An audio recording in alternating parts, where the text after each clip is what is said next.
Dear students, Assalamu alaikum. Hope you are fine. We are going to have the second class on chapter motion.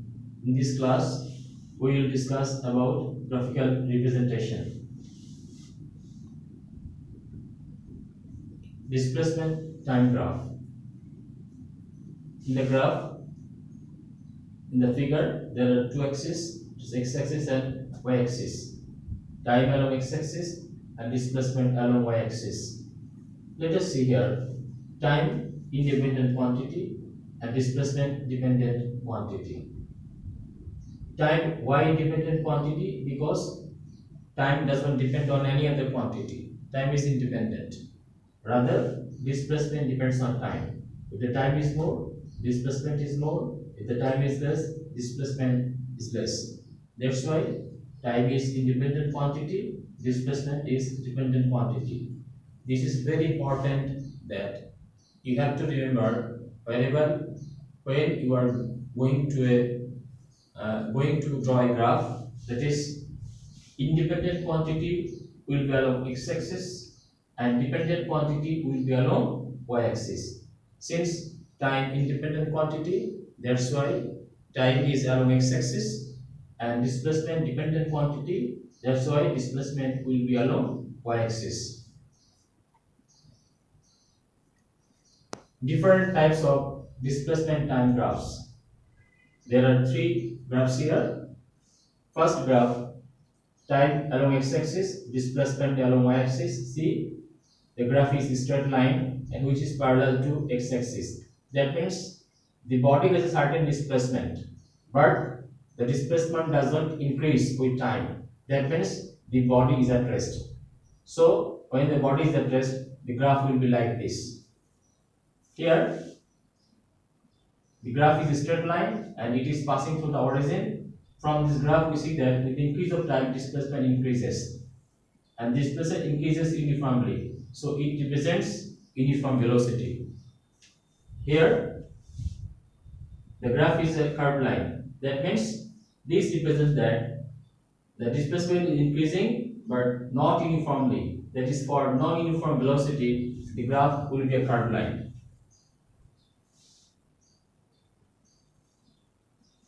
Determination of velocity from displacement time graph. For uniform velocity. Let us see the graph. Time along x-axis, displacement along y-axis. The graph is a straight line. OA is the graph, and it indicates that this graph indicates uniform velocity. Let us consider a point P on the graph. We draw a perpendicular on x-axis. PM is the perpendicular. So OPM is a right angle triangle because this is a right angle, and the line OA makes an angle theta with x-axis. This theta indicates the inclination of the graph. When we try to find the slope of the curve, we have to find the tan theta. So slope of the curve is equal to tan theta is equal to P by M, because PM is the perpendicular and OM is the base. We know tan theta is equal to perpendicular by base. So PM by OM is equal to, what is PM? PM is the displacement. OM is the time. So displacement by time, and we know displacement by time is velocity. So the slope of displacement time graph represents velocity. We also know slope is termed as gradient. So we can say gradient of displacement time graph represents velocity. I repeat, gradient of displacement time graph represents velocity. Determination of velocity from displacement time graph for non-uniform velocity. Let us say the displacement time graph for non-uniform velocity is a curved line. You have to remember that on this line, the velocity is not same at all points. the velocity differs from point to point. We have to find a velocity at a particular time, at a particular point, that is at P. We draw a tangent at point P. AC is the tangent. What is tangent? A line passing, touching the curved line at a certain point. Then this line is known as the tangent at this point. So AC is the tangent. We draw a perpendicular. We draw a perpendicular from point A on x-axis. AB is the perpendicular. So it is a right angle. That's why we are getting a right angle triangle here. ABC is a right angle triangle. In this case, slope of this curve, that is tan theta. Slope is equal to tan theta is equal to AB by BC. Here, this angle is theta. So, AB by BC, AB is the perpendicular and BC is the time, that is, BC is the base and time. So, AB displacement, BC time. So, displacement by time is equal to velocity. Here, the slope of the displacement time graph at point P represents the velocity of the body at this particular point P. If you want to find the velocity at another point, that is Q, then what we have to do? We have to follow the same procedure here. We have to draw an arc here. We have to draw a tangent here, then making a right angle triangle, and same way we can find the velocity at point Q. And this velocity obviously will be different from the velocity at point P. Let us go for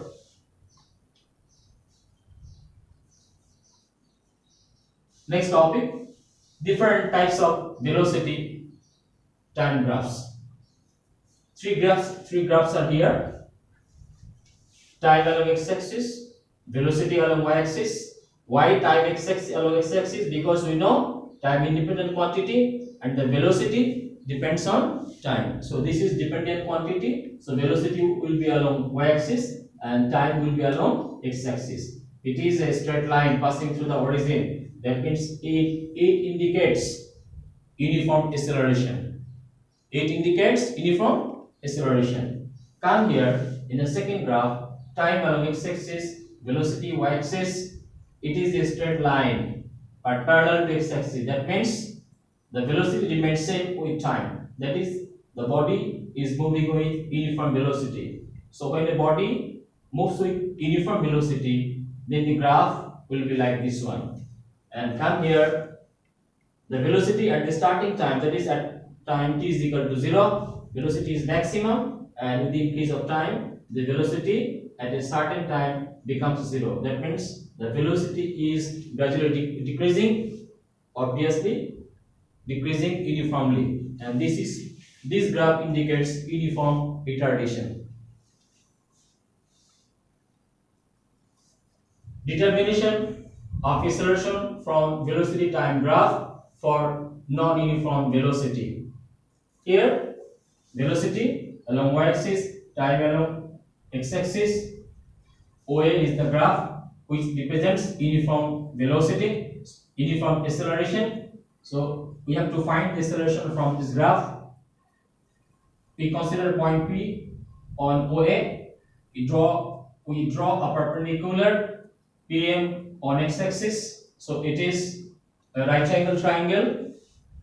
OMP is a right angle triangle. So OP is the hypotenuse, and the line OA makes angle theta with x-axis. So this is theta indicates inclination, and here PM is the perpendicular.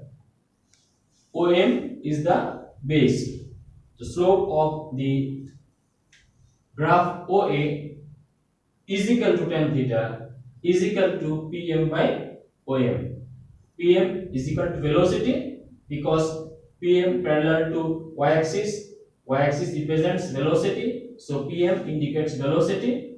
OM obviously time, so velocity by time is equal to acceleration, that is gradient. So gradient of velocity time graph represents acceleration.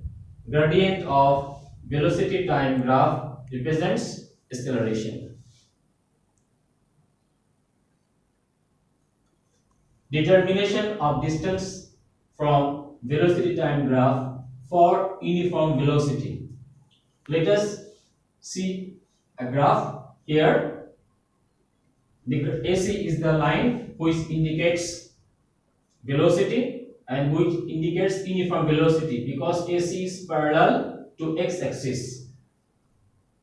Then we draw a dotted line, dotted perpendicular on x-axis from C. So BC is the perpendicular. That means we get a rectangle OACB.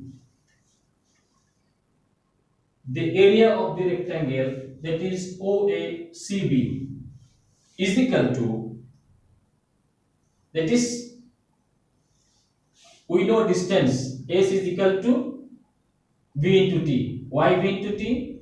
The body is moving with uniform velocity. For uniform velocity, distance S is equal to velocity into time. Look at the graph here. V is equal to velocity, that is OA. V is equal to OA, and T is the time, that is OB is the time. OA into OB. What is OA? OA is the breadth of the rectangle, so breadth, and OB is the length of the rectangle, so breadth into time, breadth into length is equal to area OACB. That is, the area OACB of the rectangle represents the distance. So the distance of velocity, so the area of distance, the area of velocity time graph represents distance. This is not only applicable for uniform velocity, this is applicable for all sort of velocity time graph. Either it may be for non-uniform velocity, for uniform velocity, or any kind of velocity. It represents, that means the velocity time graph, for velocity time graph, the area of the velocity time graph represents distance. So area of velocity time graph represents distance. Different types of acceleration by speed time graph. 4 graphs here. Time along x-axis, speed along y-axis. It indicates uniform acceleration. This indicates uniform retardation. This indicates uniform speed. Here, this one, the graph is along x-axis. That means the speed is 0. That means the body is at rest. We are going for solving mathematical problem. We see a figure here. This is the velocity time graph. Time along x-axis in second, velocity in meter per second along y-axis. The figure shows the velocity time graph for a body. Determine the acceleration of the body for first 2 portions of the graph. Here in the graph, there are 3 portions. First portion 0 to 10 second, second portion 10 to 15 second, third portion 15 to 25 second. The first 2 portion here, this one 0 to 10 second, and second portion 10 to 15 second. We have to find the acceleration of these 2 portions. Solution. For first and second, initial velocity u1 is equal to 0, because here this is the starting time, that is initial point. Here the velocity 0, and final velocity here, this is the final point of this portion. So final velocity, that is v1 is equal to 20 meter per second. Time t1 is equal to 10 second. Acceleration a1 is equal to what? We know a is equal to b minus u by t. So a1 is equal to v1 minus e1 by t1 is equal to 20 meter per second minus 0 by 10 second is equal to 2 meter per second square. Why meter per second square? Because this is the unit of acceleration. Going for second portion, that is for time 10 second to 15 second. Here this is the initial point and this one is the final point. Initial velocity u2 at this point, u2 is equal to 20 meter per second. Final velocity v2, the velocity same, v2 is equal to 20 meter per second. Time 15 second minus 10 second, 15 second minus 10 second is equal to 5 second. Acceleration a2 is equal to what? a2 is equal to v2 minus u2 by t2 is equal to 20 meter per second minus 20 meter per second by 5 second is equal to 0 meter per second square. That means no acceleration. What does it mean? At this portion, the body moves with uniform velocity. Let us go for homework. Two graphs are here, graph 1 and graph 2. This is displacement time graph and this one is velocity time graph. First question, what is uniform acceleration? This is knowledge based question. It carries weight is 1. Second question that is B, is there any difference between the velocity time graph and distance time graph for a freely falling body? Explain. This is realization question and it carries weight is 2. Third, determine the distance in 20 seconds in the graph 2. In this graph for 20 seconds you have to find the distance. Number D, discuss the comparison of velocity of different portions of graph 1 and graph 2. That means you have to compare the conditions of velocity from in the graph 1 and in the graph 2. That is your homework. So we are almost at the end of our class. Let us see what we learned from today's discussion. Number 1, how a graph is drawn. Number 2, drawing of distance time graph. Number 3, drawing of velocity time graph. Number 4, solving mathematical problem. And number 5, self-assessment or homework. You will assess yourself by the homework at your house. Then you can find how much you understood. So students, today we are going to finish our class.